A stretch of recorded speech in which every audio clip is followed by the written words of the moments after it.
General Secretary Tô Lâm begins official visit to Laos.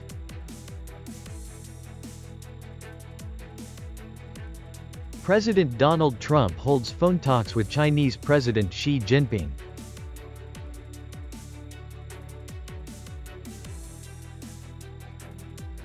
New round of trilateral talks on the conflict in Ukraine. Hello, so good to see you again in today's news. I'm Hinh, and here we go to the first step of the show. General Secretary Tô Lâm just arrived in Laos today, beginning a state visit at the invitation of Lao General Secretary and President Thong Loun Silurit. During the visit, General Secretary Tô Lâm will hold talks and meetings with senior leaders of the Lao party and state to comprehensively review the situation of each party and country, assess recent cooperation outcomes, and agree on major orientations for bilateral cooperation in a new development phase. The two sides are also expected to sign a number of important cooperation documents between ministries, sectors, and localities, creating a legal framework and fresh momentum to advance bilateral cooperation in a deeper, more substantive, and effective manner. Deputy Foreign Minister Nguyen Man Quang said the visit is of great significance to the special Vietnam-Laos relationship, particularly in shaping the framework for cooperation and development between the two countries in the new period. U.S. President Donald Trump said on February 4th that he had held a long and comprehensive phone call with Chinese President Xi Jinping. President Donald Trump said the two leaders discussed the Russia-Ukraine conflict, the current situation related to Iran, and the Taiwan issue. Without providing further details, he stressed that this marked the first time in recent years that the Taiwan issue had been addressed directly at the highest level, indicating it is likely to remain on the agenda in upcoming engagements. On the Chinese side, the Ministry of Foreign Affairs confirmed that the leaders exchanged views on the Taiwan issue. President Xi Jinping emphasized that the matter directly concerns China's sovereignty and territorial integrity. China reaffirmed its firm resolve to safeguard national sovereignty and urged the United States to handle arms sales to Taiwan, China, with caution. Beijing also expressed readiness for dialogue with Washington, viewing 2026 as a year for major powers to promote mutual respect, peaceful coexistence, and win-win cooperation. The second round of peace talks between Russia and United States and Ukraine has begun in Abu Dhabi, with the delegations from all three sides taking part. The new round of talks is expected to last 2 days in a trilateral format. The delegations are set to hold consultations and split into two expert groups, a political group and a military group. The military group will discuss troop withdrawal options, mechanisms to monitor the cessation of hostilities, implementation of a ceasefire, the establishment of a monitoring center, and related coordination activities. Meanwhile, the political group has yet to make significant progress due to persistent principal differences. Kremlin spokesperson Dmitry Peskov said the composition of Russia's security delegation remains unchanged from the previous round. Ukraine's chief negotiator, Rustem Umerov, said the Kyiv delegation is seeking to achieve a just and lasting peace. Upcoming are some updated news. At its regular meeting in February 2026, the Standing Committee of the Provincial Party Committee agreed to issue 3 directives and 1 conclusion to ensure successful socio-economic development.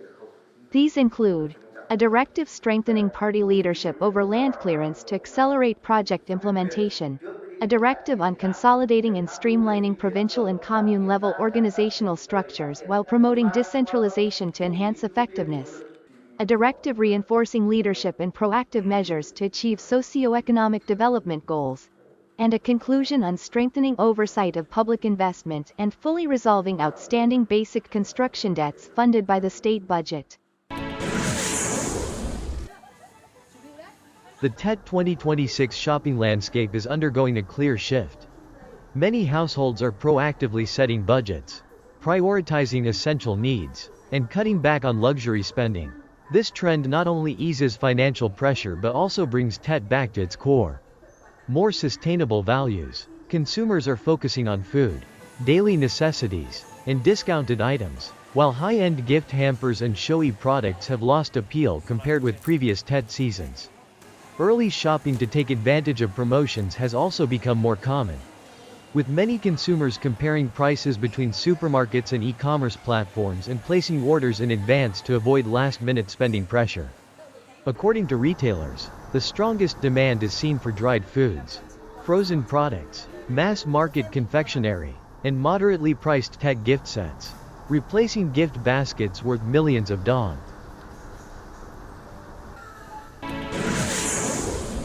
Another horse mascot has been unveiled in Da Nang as part of the city's floral and lighting decoration project for the 2026 Lunar New Year. The golden horse statue, about 3 meters tall, is installed on Bak Dang Street near the T-shaped pier opposite the Da Nang Museum. Facing the Han River, its distinctive feature is that the figure is assembled from the names of 94 communes, wards, and special administrative units across Da Nang, arranged in a harmonious design. Meanwhile, a white horse model is also being installed near Dragon Bridge, as Tet-themed check-in spots across the city near completion.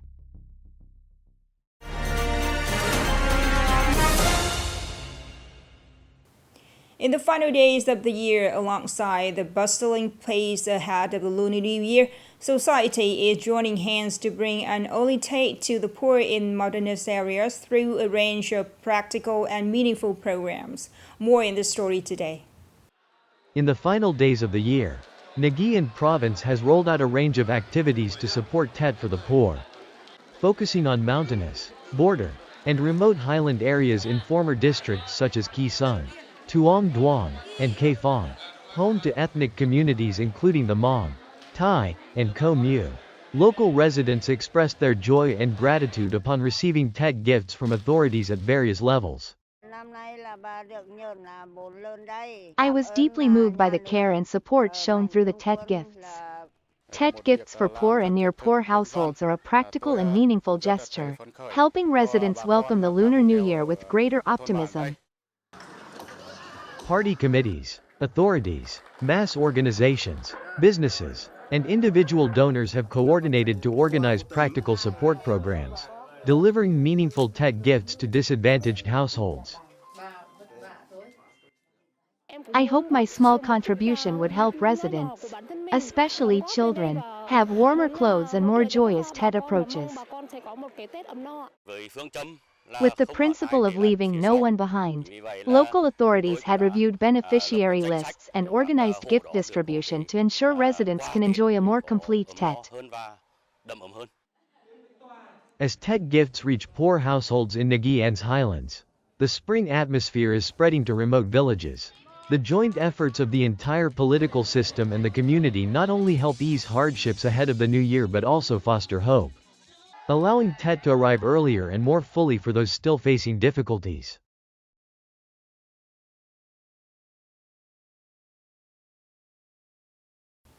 The last story just ended our news today. Thank you so much for your attention. Goodbye for now.